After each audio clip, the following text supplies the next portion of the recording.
വേണ്ട, കാര്യമാക്കണ്ട. തിരിച്ചെഴുതി തരാന്ന് പറഞ്ഞല്ലോ. അടങ്ങ്, വിട്ടേക്ക്. തുടക്കം മുതൽ കാണാൻ പറ്റിയില്ല. ഒരു ചെറിയ കാര്യം കൂടി ബാക്കിയുണ്ട്, അതുകൂടി ചെയ്തേക്കാം. എന്താ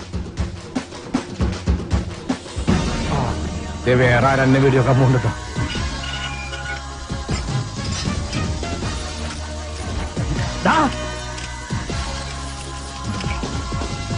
അവിടെ നില്ലട കാട്ടുപുളി.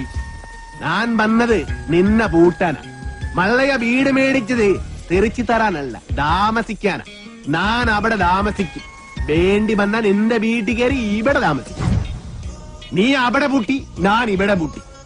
ഇനി എന്നോട് കളിക്ക വന്നാ നിന്നെ വെട്ടി വെടി പീസാക്കും. നിനക്ക് നന്മക്ക് ಗೊತ್ತಿಲ್ಲ ಗಜ್ಜಿ ನಾಯಿನ್ ಮಗನೆ. ಗೊತ್ತಿಲ್ವಾ ಗಜ್ಜಿ ನಾಯಿನ್ മകനെ? നായിന്റെ പട്ടി മോനെ. പണ്ഡിതനാണെന്ന് തോന്നുന്നു. അർത്ഥം പറഞ്ഞൊന്നും കേട്ടില്ലേ?